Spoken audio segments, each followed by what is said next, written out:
Et nous revoilà avec Mathéo. Salut Mathéo. Salut. Alors, on va faire, c'est notre premier cours avec Mathéo, on va faire une petite review d'un tournoi que tu as dit prenne début d'année 2023. Le Nitro, un tournoi à 20 euros. On va essayer de survoler un maximum de mains pour voir à peu près tes tendances avec tes forces et tes leaks. On va éviter de rentrer trop dans le détail de chaque main, sinon ça durait trop longtemps. Et l'objectif justement de ce premier review, comme j'ai dit, c'est de survoler pour voir la tendance générale du joueur et sur quoi on peut progresser ensuite pour les cours suivants et souligner les tendances qui se dégagent. Alors, là, on est parti sur 100 de 100. Donc, toujours bien de s'inscrire le plus tôt possible au tournoi. Parce que en termes de V, tu auras toujours plus de V quand tu rentreras sans blindy qu'à 50, hein. Ça paraît logique sur toutes les récréas. C'est eux qui vont bust en premier, donc il faut être là dès le départ. Ok, du coup, là, on va défendre, pas trop d'intérêt à 3 bêtes. À 4 bêtes, pardon. Euh, Ici, ok, on fait top pair, check, check, ok. Du coup, quand il check back, tu le vois sur quoi en termes de range? Est-ce que tu penses euh, qu'il va faire ça avec quelle partie de sa range? Alors, et du coup, si j'ai pas dit, mais vu que c'est un tournoi qui est récent dans ta tête, faut que tu essayes de me donner un maximum d'informations sur les vilains. Déjà que je sache s'il est, c'est un reg, un très bon reg, s'il est récréa. Hmm. Bah, les pseudos des meilleurs joueurs de ces fields-là, en général, je vais les avoir en tête. Là, le Nitro, c'est 19h15. En général, je suis à mon pic de session. J'ai entre 9 et 12 tables. Donc, je vais jouer quand même assez abaissé en early. Ouais. Et comme tu dis, je m'enregistre dès le début sur les tournois, d'autant plus que c'est sur un KO qui est assez turbo. Donc, faut être là avant que une partie du prize pool qui est dans les KO soit partie. Mm. Donc là, d'instinct, je connais le pseudo me dit rien. Donc, je pars du principe que s'il a 3 bêtes, il a une main assez forte. Et quand il check back, son top de range, ça va être de roi, je pense. Je vois mal un joueur que je connais pas. Check back, c'est plus low as dans un pot 3 bêtes en position. Enfin, ça ferait pas trop de sens.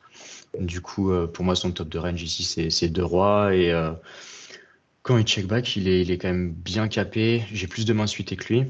Son top de range, pour toi, t'estimes c'est deux rois, vu son Ouais. niveau. Ok, alors que si ça avait été un joueur compétent, s'il check back ici, comme tu dis, il va check ses pierres, il va check aussi en théorie deux as et naturellement deux rois, deux dames, sachant que c'est des mains qu'on bloque. Et en plus de ça, on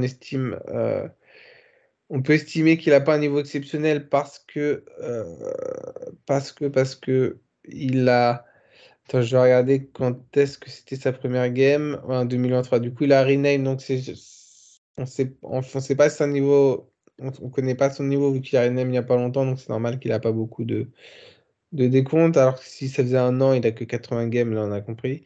On peut quand même noter son 3 bet qui est même pas à 3x alors que tu es sans BB Deep. Mm. Euh, Après, ça va pas 3 bet tout et n'importe quoi, UTG contre bouton. Mais un reg aurait fait minimum 3x, peu importe sa main. Et puis en plus, je pense que niveau 1 du Nitro, même si c'est un bon joueur, même si c'est ses pires as sur le fil, je pense qu'il va quand même ses bêtes auto dans un pot 3 bêtes, un board SI, je pense quand même.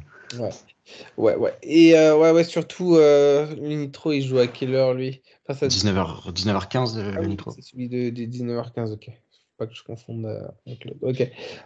Donc, ouais, ça veut dire qu'il a pas mal de tables, donc il va jouer assez automatique ABC, donc c'est bête, une tonne de topper.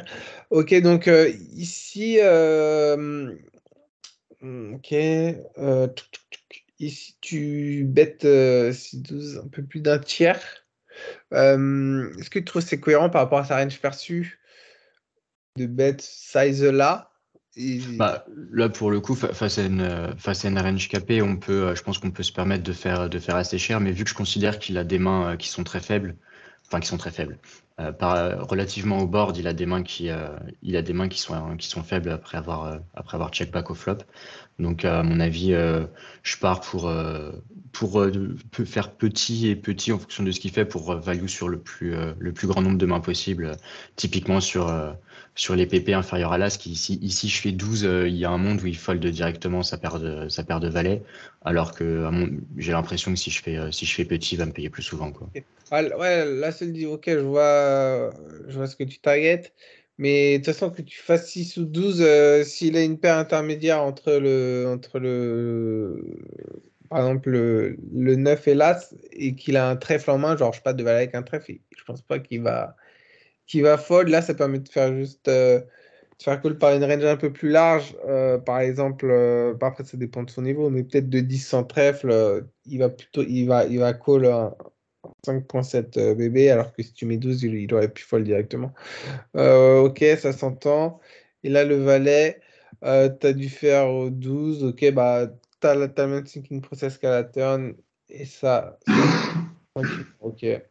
Bon, j'aurais fait un peu plus cher à la turn, mais pourquoi pas, ça dépend quel range tu veux, quelle partie de range tu veux faire call. Et comme ça, j'aurais deny un peu plus d'équité au trèfle, vu qu'on a besoin d'un peu plus de protection, vu qu'on n'avait pas de trèfle. Ok. Ok, 4x hors de position. On va faire 3x en pause, on va dire 4x hors de pause. Standard. Après, ça dépendra de combien de blindes on a effectives. Ok, on fold tranquillement. Ouais. Si tu peux open, vu que tu es dans ton bottom range quand vous êtes dans le bottom range d'open, ça ne me dérange pas de les fold. Parce que stratégiquement, pour en fold certains, on expliquera pourquoi après. Et, euh, et du coup, si tu fold tes bottom range d'open de temps en temps, ça ne me dérange pas. Mais faut qu'il y ait faut avoir entre guillemets, des bons arguments. Et là, je pense qu'un de tes arguments, c'est peut-être, je sais pas, tu étais peut-être dans un coup où tu étais peut-être à ton prime de table, donc tu voulais te focus peut-être sur les spots les plus. Ouais, et puis à la limite, quitte à descendre plus bas, j'ai tendance à préférer descendre un peu plus bas en main suitée qu'en as-off Ok, euh, assez late position, early position, pardon. d'accord. Ok, ok. Voilà, tu peux fold. On a un peu trop dit pour 3 bêtes. Ici, ok, on a peine que top de 6. Sans bébé deep, peut set mine tranquillement, même s'il fait entre guillemets un peu cher. À 4x, ok, tu défends. Euh, t'as pas d'infos sur lui? Non, non, non. Ok. Déjà, ici, on va call une fois d'un point de vue. Bah, déjà, d'un point de vue théorique et aussi exploit, parce que t'as backdoor straight, backdoor flush. Par contre, faut bien qu'on prenne en compte ici, je pense que tu es d'accord avec moi, que ici le field aura plus tendance à faire plus d'un tiers du pot, qu'on sera en value soit avec des overpairs, quelques top pairs, mais il n'y en a pas beaucoup, ou des gros draws, genre je sais pas moi, dame de pique, et quand il aura mis ce draw, quand il aura mis ce flop, je sais pas, ouais, avec As-Roi, As-Dame, avec Valet 10, Valet Dame, ils vont plutôt se mettre un tiers. Donc, c'est plutôt un sizing qui représente de la value ici, t'es d'accord? Ouais, je suis complètement d'accord, d'autant plus que enfin, dans les pots 3 bêtes, en général, les mecs, ils ont As-Roi, ils bet tiers pot et ils give up turn quand ils ont pas touché. Ici, je lui mets même en early sur un profil que je connais pas, je lui mets même pas des valets 10, dame valet, etc. Même il y a quelques PP, genre je sais pas, j'imagine genre paire de 9, je suis même pas sûr qu'ils le 3 bet en SB. J'ai l'impression qu'ils ont quand même Ah ouais. tendance à flat. Après, tu as quand même plus d'expérience du fil que moi. Mais du coup, là, pour moi, en fait, ici, je me rappelle plus ce que j'ai fait, mais d'instinct, là, j'ai envie ouais, j'ai envie de fold tout de suite parce que j'assume, ça va être compliqué d'assumer un deuxième barrel. Donc, en Non. vrai, on pourrait fold tout de suite, ça me dérangerait pas. Ouais, En mais est- mais vu qu'ici, tu as double backdoor et que les fois où tu fais un 6, tu as des implied pas mal. Et comme tu dis aussi, le field va jouer ultra face-up, c'est As-Roi, As-Dame, As-Valet. Donc, ça te permet de jouer beaucoup plus facilement les turns, vu que ça va être under de barrel semi-bluff. Donc, avec ta paire de 6, tu as un clear call au flop, je pense, par rapport au field, et tu peux te permettre d'overfold à la turn quand il fera des gros sizing sur pas mal de cartes. Parce que typiquement, je sais pas moi, sur le 10 de pique, sur un deuxième barrel mi-pot, tu fold? Ouais, ouais, je pense. Euh, Ok. Bah, si je joue contre un très bon règle, non, mais si je joue contre un vilain, un mec qui est la moyenne du field sur le nitro, et je peux fold vu son sizing et au flop et la force de ma main et au turn. Du coup, ok, là, on a un fold facile. Ok.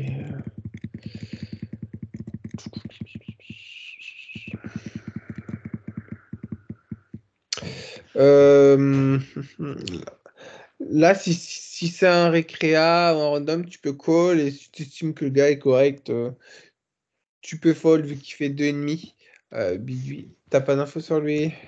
Comme ça de visu, non. Puis en plus, quand je suis couvert en KO comme ça, j'ai tendance à essayer de resserrer un petit peu. Oh, ouais. Mais bon, tu vas pas souvent mettre 80 blindes avec 5 et 8, hein. Avec 5 et 8 off, ok. Ouais, tu peux fold, ça me dérange pas. Moi, j'aurais défendu tous les jours. Enfin, un peu moins contre 2,5 blindes. Ça dépend du niveau du gars, parce qu'il faut bien te rendre compte que tu vas gagner de l'argent au poker contre des gars qui sont moins bons que toi. Donc, dès que tu joues contre un gars moins bon que toi, faut essayer de jouer un maximum contre eux et éviter les gars qui ont ton niveau et qui sont meilleurs parce que sur le long terme, tu vas pas print monnaie sur eux. Donc, c'est pour ça c'est important de connaître le profil de chaque joueur à la table, d'où l'importance de Charscope. Et en fonction des différents profils, adapter sa stratégie en essayant de jouer plus avec certains joueurs et de jouer plutôt tight avec d'autres et de façon à baisser et pas jouer tout le temps pareil, peu importe l'adversaire en mode GTO, parce que ça va servir à pas grand-chose du tout sur ces limites-là. Ok, double paire, un tiers, standard, ok. Ici, tu peux raise, tu peux check back. Préférence à check back quand même ici. Comme ça te permet d'avoir des sides dans ta range de. Ouais, je vais commencer à ISO à partir de suite off, je pense, quelque chose comme ça. Ouais, ouais. 80 baby deep, ouais, tu peux. Euh, Ici, tu peux faire deux choses. Tu peux call ou tu peux raise. Euh, les deux, les deux se valent. Ça peut être pas mal de raise vu que t'as des, tu as une main qui peut tirer vers les nuts. Et plus on est deep, plus on a envie de construire un pot flop avec nos mains qui tirent vers les noix. Et en plus de ça, euh, toujours qu'on se pose. Le truc, c'est qu'ici, vu que les mecs, je pars du principe qu'ils vont, ça va overstab au flop dans les polympés en BVB. Quand je raise ici, pour moi, avec SI, je suis clairement en value et je sais pas si je value beaucoup, tant de mains que ça au final. Déjà, il y a des arguments à raise, il y a des arguments à call. L'argument à raise, c'est que bah déjà, comme je dis tout à l'heure, les fautes, tu vas faire des noix, tu vas faire grossir le pot. Ça te permet aussi bien sûr, les mecs comme ça, overstab, surtout dans un flop assez dynamique, en mettant qu'une blinde, normalement, en théorie, de remettre un peu plus cher. Et ça va permettre des nailles équité sur des randoms, je sais pas moi, valet 8 off. Et ça permet de voir plus clair sur leur range quand tu leur reviens dessus et de pas caper ta range. Ok, tu call, pourquoi pas. Ok, il check. Du coup, quand il check, c'est soit un give up, soit un 5x ou soit un 2x. Mhm. Du coup, t'as pas d'intérêt à bet ici. Et quand il bet sur le valet, en fait, il reste pas grand-chose du tout quand tu réfléchis bien, parce qu'une grosse partie de... Enfin, il va de barrel tous ses 9x, du coup, il a pas de 9x. Il va barrel une partie de ses 8x à la turn, du coup, il a pas de 8x, sachant ils ont pas le niveau pour sin value à un 8x à ce sizing-là sur cette river. Ouais, clairement, clairement. Là, c'est soit un valet qui a pick-up random, soit une pampa. Ouais, et du coup, ils vont jamais évaluer un 5x ou un 2x avec ce sizing-là. En gros, là, il rep que un valet. Il n'a pas 10 et 7 parce qu'il aurait deux barrels. Il rep qu'un valet, sachant que tu es en BVB et les ranges sont ultra wide. Sachant que le valet, il n'a pas beaucoup de valets, entre guillemets, à part des randoms valet 3 off, des mains comme ça, parce que les valets 10, valet 7, tous les valets qui donnent straight draw et des gut shots, ils vont de barrel à la turn, t'es d'accord? À part ce qui ferait sens, ça serait genre des mains comme Valet 5, Valet 2, tu vois. Mm. Mais en gros, ici, il a beaucoup, beaucoup plus de bluff que de value. Vu que ici, ça a une value ultra faible, c'est soit top pair ou double pair. Donc ici, je pense qu'on a un snap call tous les jours. Je pense que tu devrais être d'accord avec moi. Hmm, bah, à froid, oui. Après, in-game, enfin, c'est ultra probable que j'ai foldé. Ouais. Je me simplifie la vie en me disant que les mecs, ils underbluff de fou.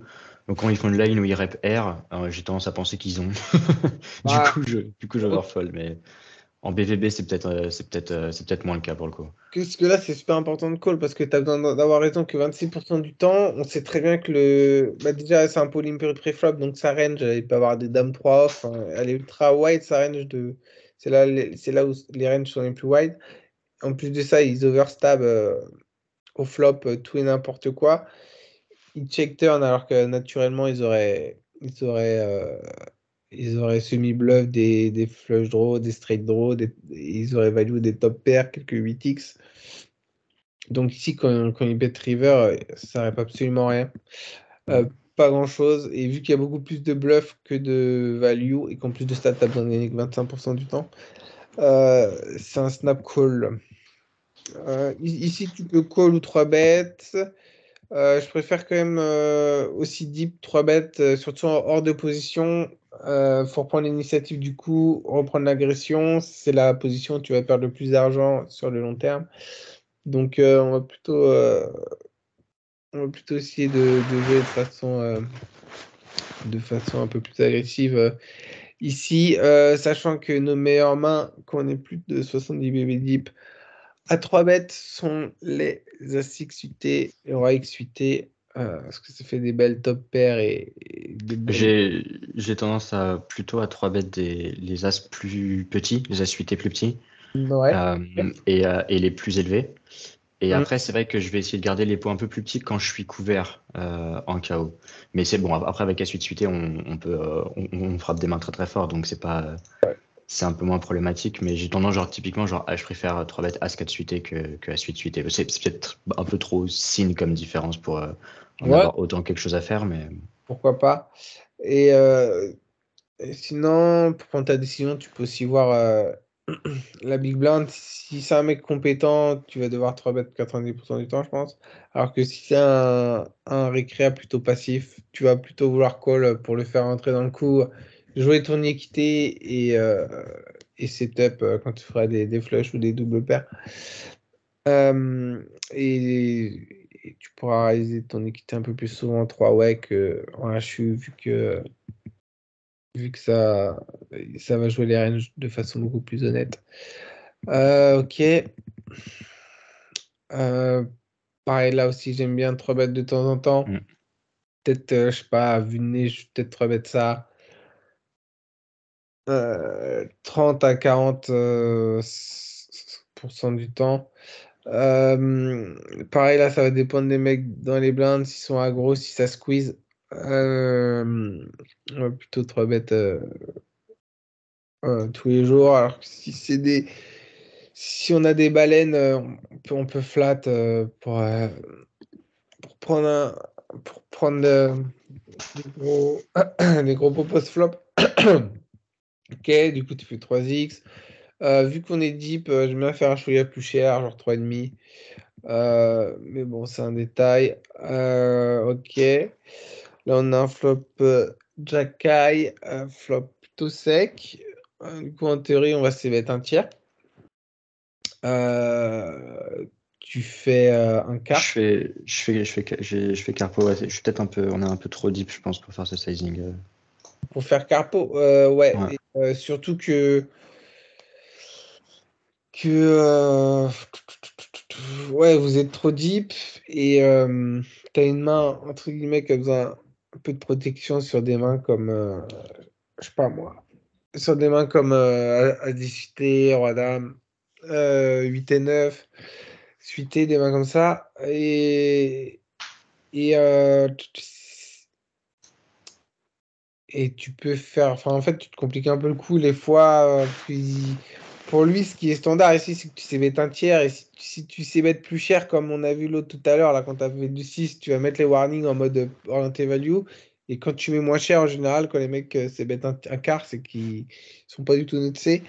Ils ont soit R, soit des mains marginales. Et du coup, Ah bah, ça. typiquement, j'ai As Valet, je fais le même size pour le coup. Ah ouais.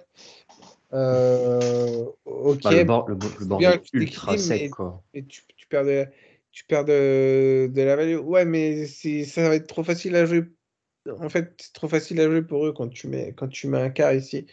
Et toi, t'augmentes ta difficulté parce que tu vois, en fréquence, tu vas te prendre beaucoup plus de check raise quand tu vas c'est mettre un quart qu'un tiers. Et du coup, ça complique le coup, quoi. Même si t'as As-Valet et le mec te 3 barrels, t'es pas content, quoi. Donc là, tu es obligé de call, c'est ce qui se passe. Sur le roi, on va devoir give up alors que une partie du temps, on est devant. Et une partie du temps où on aurait fait un tiers, il n'aurait pas de check raise. Donc je te conseille plutôt de se mettre un tiers ces spots-là. Euh, surtout aussi deep. Ouais. Ok. On va défendre. Il a 3x et demi. Ok, check. Là, il recheck. Tu le vois sur. Enfin, ouais, je pense que c'est naturel de check back, mais en vrai, en théorie, ici, il faut bluff parce que tu es dans ton bottom de range de showdown value et quand tu es dans ton bottom de range de showdown value, c'est des bonnes mains à transformer en bluff. Après, c'est la théorie. Après, en exploit, tu peux check back parce que tu vas trop te faire fuck call par des paires intermédiaires, ce qui ressemble bien entre paires de, je sais pas, moi, entre paires de 6 et paires de valets. Donc, ça peut être bien de check back quand même parce que au début de tournoi, tu vas trop te faire fuck call. Mais il faut savoir ça. Ok, du coup, paire de 7. Ça fait sens. Ouais. Ouais, mais on verra ça plus tard dans les prochains cours. Ouais. Des fois qu'on est dans nos bottom range de call ou de check back river, c'est des mains intéressantes à bet ou à raise parce que surtout ceux qui ont des bloqueurs sur les doubles paires et les straights. Mais bon, on verra ça plus tard. Tac. Ok, on va fold ça. Ici, on va open. Ok, du coup, tu passes à deux Bah, blindes c'est en rapport à mon stack, là, pour le coup. par rapport à ton stack. Ouais. Ok, nice. Ok. Euh, du coup, là, tu peux le catégoriser en récréa. Il donne des bonnes cotes. Tu as la position. Tu as t'as une main OK à défendre. Donc, on va call tous les jours. Et là, on va fold tranquillement. Ok, bien joué. Ici, tu peux check ou 3x et demi, c'est au choix. C'est au choix. Pour le coup, cet as-là, je pense que je vais le check back, mais. Ouais, tu peux. Après, tu Ouais. peux dire de façon. Je joue plutôt agressif vu qu'il me reste plus que 8000 jetons sur les 20 000. Du coup, je vais faire des plays plutôt agressifs pour essayer de remonter un stack rapidement. Et, si je joue agressif, si ça se passe mal, je vais perdre mes 8000 assez rapidement. Et comme ça, je vais pouvoir réentrer plus rapidement et je pourrais réentrer à 80 blindes au lieu de jouer un peu plus abaissé comme avant et réentrer qu'à 50 ou 40 blindes. Pour le coup, ce tournoi, enfin, je le réentrie pas. Ok. Genre, c'est turbo, etc. Je ne veux pas trop Ok. réentrer ces tournois-là à 20h. Euh, ok. Là, faut que tu calls. Ouais, là, tu es obligé de call une fois au moins. Après, si tu fold, ça me dérange pas non plus, mais il a tellement de mains que tu bats encore. Et il y a tellement de mains et sa range est assez large avec la ligne P préfet bouton.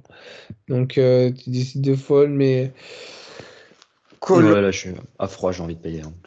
Ouais, ouais. Mais après, t'as peut-être plein de tables, pas envie de se prendre trop Ouais, la mais tête c'est pas, sur les séparations. c'est pas une Ouais. raison non plus. Mais bon, là, je pense que je chauffe direct ici, Ouais. couvert. Tu bloques tellement de mains, enfin, pas tu bloques, mais tu es devant tellement de mains ici que, euh, que tu peux call au moins une fois tranquillement. Ok, sur la squeeze. Ok, décider de squeeze chauve. Ouais, bah là, vu que ça a 3 suité, mais après, vu que c'est un tournoi bounty, tu vas te faire call plus souvent. C'est pour cette raison que je prends le Ouais, shove un peu sans ouais, réfléchir. Niveau 2. ouais. Comme ça, tu se représentes la force de ta main, c'est pas mal. Si t'es hors de position, en début de tournoi, donc les mecs, ils peuvent call, peuvent te golder suivant leur niveau de temps en temps euh, et des mains correctes que tu crush, comme roi 10 suité par exemple, voilà. Ou 6 et 7. Et ouais, du coup, bah, lui, de toute façon, on n'est pas surpris vu comment il a joué avant. Et ouais, faut le remercier. Ok, donc, alors ça sera un tournoi non bounty, on aurait plutôt 3 bet size. Ouais, complètement. Ouais. Ouais. Mais là, si tu sais que tu as des artistes, pas hésiter à chaud directement. Ok.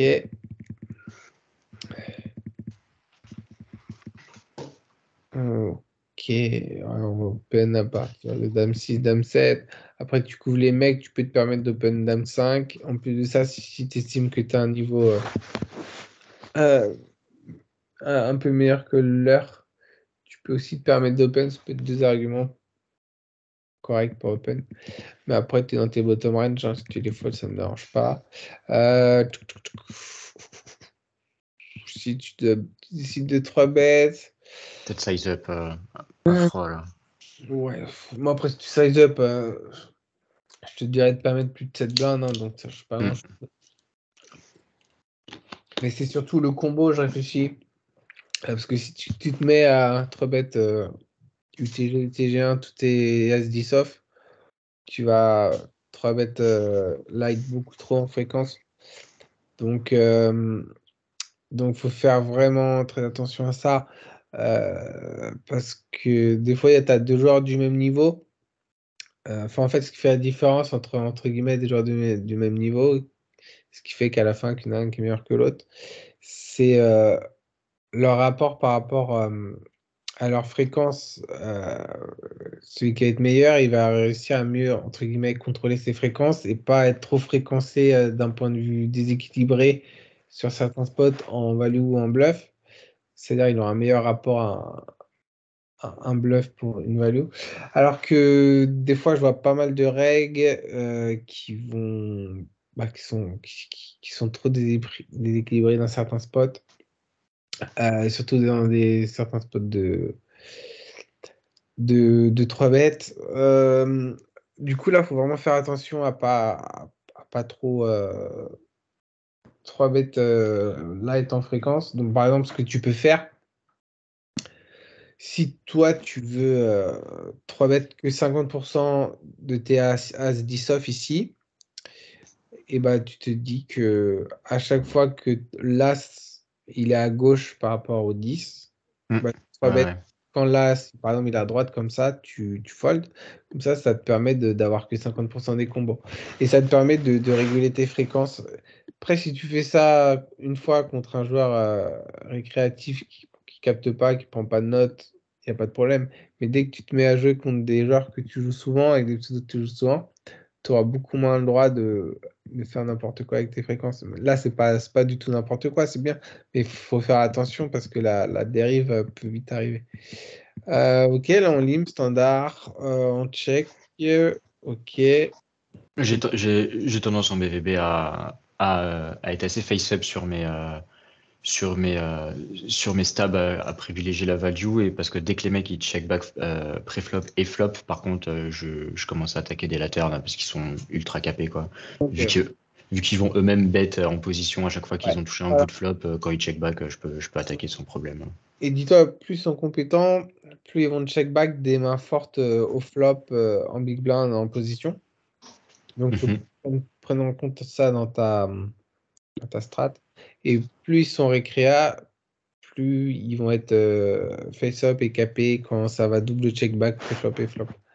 Ça, c'est important à mettre en place, enfin, à capter. Ok. Faire des 7 ans et chercher un brelan. Ici, euh, Ah, je me souviens. Je trouvais qu'il y avait un tout petit peu trop pour shove direct. Et je trouvais ça un poil bourrin parce que c'est pas des positions qui sont, qui sont tant 3 bet light que ça, surtout en early sur un KO. ouais. Ok, ABI 17 balles. Du coup, il a commencé quand? 8 2022. 8 2022, 800. Ok. Ici, tu peux tout faire. Tu peux fold, tu peux call ou tu peux 3 bet chauve. Ça va dépendre de ta stratégie, des stats du tracker du gars, de son profil, des showdowns que tu as vus. Ça va dépendre, comme j'ai dit, de ta stratégie, si tu veux call aux variances ou si tu veux prendre chaque spot, prendre, prendre levé de chaque spot, du moment qu'elle est Bah, fait bah, plus. autant sur un tournoi qui est rapide comme ça, j'ai tendance à vouloir prendre le plus de spots possible. Autant je trouve il a un poil trop là. Genre si on veut chipoter, genre parce que je me souviens très bien, genre j'avais envie de jab, mais je dis bah putain, peut-être Ok. s'il avait eu 40 au lieu de 47, tu vois, j'y serais allé peut-être plus facilement quoi. Mais Ok. Sachant qu'il rep une range assez solide là, en 3 bétants avec ses 47 blindes ouais. sur ton Open UTG, dont je connais pas son profil, ses stats et tout. Donc, c'est vraiment à toi de prendre la décision là sur le moment. Euh, Moi, quand même, à froid, je préfère. Bah, ça dépend de ses stats, hein. Ils sont tous 3 bêtes et du nombre de mains que tu as sur lui, et de son niveau. Mais fold, si tu estimes que tu es le joueur le plus compétent de la table, ça me dérange pas. Après, quand tu joues hors de position avec une paire comme ça, tu vas marcher sur des œufs. Mm. C'est pas du tout confortable, quoi. Euh, L'effet mi-pot, donc là, on peut fold tranquillement.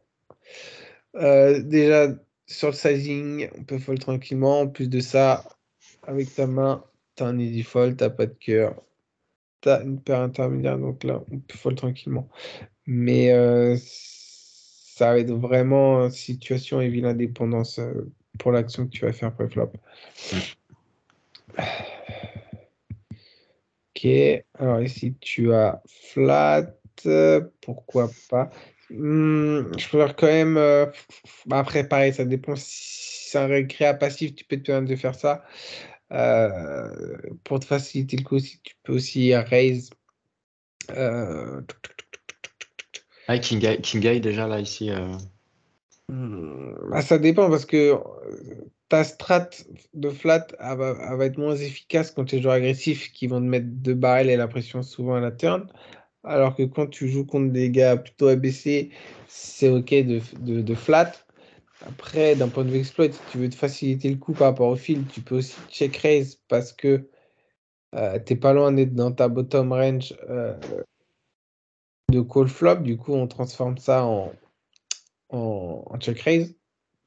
Et donc, du coup, tu fais genre sur brick, tu check raise ici, et quand il call sur une brick turn, tu n'as pas de problème à give up parce que ton nouveau flop est suffisamment intéressant pour que tu n'aies pas besoin d'aller plus loin, ou Ouais. tu Voilà. appuies.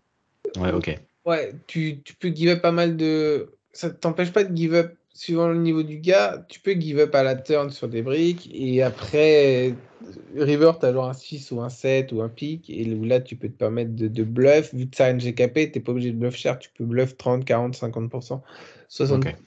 Ok. Donc, là, faut juste que tu estimes déjà le niveau du gars. Et après, si tu estimes que tu es bottom range de call ici ou pas. Euh, parce que sinon, on va check raise trop. Euh, ok. Ok. Là, Euh, typiquement, je pense qu'il va jamais bluff ce run out dans ses ouais, pauses. ouais. Ou il va semi-bluff, mais il aura de l'équité. Ok. Hmm. Euh, Merde. Sachant que t'as des. Tu vas check raise pas mal de X ici Mhm. en protect et tu n'auras pas de mal à fold sur un 3 bet. Vu que t'as pas d'équité de ouf. On va check raise aussi bah, pas mal de mains obvious comme, je sais pas moi, 10 et 7 de trèfle, plein de semi-bluffs qui ont des backdoor strike, backdoor flush.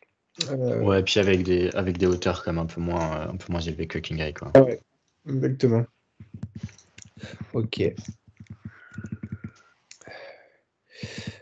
Ok, c'est open. Ouais. Alors, attends, je vais juste charge comme Ok, du coup, il a un habit de 28 euros. Plus les mecs ont un habit élevé, plus, plus, euh, plus ils auront des 3 bet light dans leur range. De Bah, 3 bet. surtout dans ces pauses-là, quoi. Et ouais, du coup, faut savoir que, comme tu dois imaginer, la position 3 bet le plus, c'est en SB, pour des raisons évidentes. Déjà, on veut cut l'équité, la big blind. Et hors de position, c'est toujours bien, comme j'ai dit tout à l'heure, de reprendre l'agression et d'essayer de gagner le coup pré-flop. Et là, en plus, il s'attaque à ta range bouton de 55%, donc t'as un énorme taux de fold, un énorme. Ouais, tu vas beaucoup fold pré-flop. Alors, du coup, ici, on a deux dames, on se fait 3 bet contre un reg qui a pas mal de mains mergées. Il a aussi des mains mergées, il est pas. Bah, de toute façon, il a principalement des mains mergées, il n'y a pas beaucoup de 3 bet avec des grosses merguez ici. Donc ici, les margés. Du coup, ici, soit on call, ou soit on 4 bet. Je vais avoir tendance à call des mains, genre deux as, par exemple, j'aime bien call. Deux rois, pourquoi pas. Deux dames, deux dames, je pense que je vais 4 bet, et il y a un monde où je me facilite la vie et je chauffe direct. Ok. Euh, et Sur- je vais Et avoir pas mal de tu défense avec préfères des 4 mains bet suitées quand size? même. Donc, attends, excuse-moi, je t'entends pas. Ouais, quand tu 4 bet, tu préfères 4 bet size ou 4 bet shove? En vrai, sur un tournoi KO early, il y a peu de cas où je vais 4 bet sizer ici, quoi. C'est un move qui est tellement rarement fait, par le field que du coup, dès qu'on le fait, tout le monde, ben, ça reste vraiment plus strong, je trouve, que de shove direct. Et là, vraiment, je me facilite la vie et je jam, quoi. Ok, du coup, si tu 4 bet jam. Ok, moi, je fais plus. Ici, je pense que le mieux, c'est de flat quand même. Surtout déjà, bah, parce que déjà, tu joues contre un reg qui va avoir beaucoup plus de 3 bet qu'un récréa ou un random. Euh, Sachant que on veut aussi flat et avoir des mains fortes comme deux as de roi, comme tu l'as dit dans notre range flat, en main très forte. Mais si t'as que deux rois, si t'as que deux as et une temps en temps de roi, c'est pas assez. Donc tu peux. Là, moi je descendrais largement à deux dames. Et sachant que ça te permet aussi de laisser toute une, toutes ces mains que tu crushes et de le laisser soit value cut ou soit bluff post-flop. Et si tu chauves, tu vas, enfin, pour moi, juste ce qui va te call par rapport à son niveau et à sa range, tu vas prendre beaucoup moins d'argent de V que si tu flattes ici. Ok. Euh, Parce que parce du que, coup, t'as 2-10, tu fais quoi ici? bah justement, vu que tu le couvres et que d'un point de vue stratégique, si tu estimes qu'il est bon, donc tu veux pas trop jouer contre lui post-flop, et que tu estimes qu'il te rebête beaucoup, et que tu as des mains chiantes comme celle de tout à l'heure, de 7, de 8, de 9, de 10, allez, on va mettre de valet aussi si tu veux, tu peux les 4 bêtes chauves. Mais moi ici, de 10, je préfère flat. Je préfère flat parce qu'on a encore un chouïa trop deep. Mais je préfère 1000 fois 3 bêtes chauves enfin 4 bêtes chauves de 10 que de dames, tu vois. Ok. Parce qu'avec du 10, on a beaucoup plus de protection à faire, alors qu'avec de dames, on en a moins. Et, et ça permet aussi comme je l'ai dit, de jouer avec jouer avec une range plus forte de flat et de plus équilibrée. Et, et ça lui permet de faire du call aussi pour lui faire des erreurs post-flop. En plus, c'est cool parce qu'on a la position. Alors que si tu chauves, ça va être plus dur pour lui de faire des erreurs, quoi. Voilà. Donc, ouais, ici, je préfère flat. Mais bon, le chauve se comprend et il a aussi ses avantages et ses arguments. Ok, Ah, on va Sur faire. un freeze out, je vais pas la jouer comme ça, cette main, par exemple. Ouais, bah ouais. Ok. Ouais. Du coup, pour la partie 1, on va s'arrêter là. Allez, à toutes.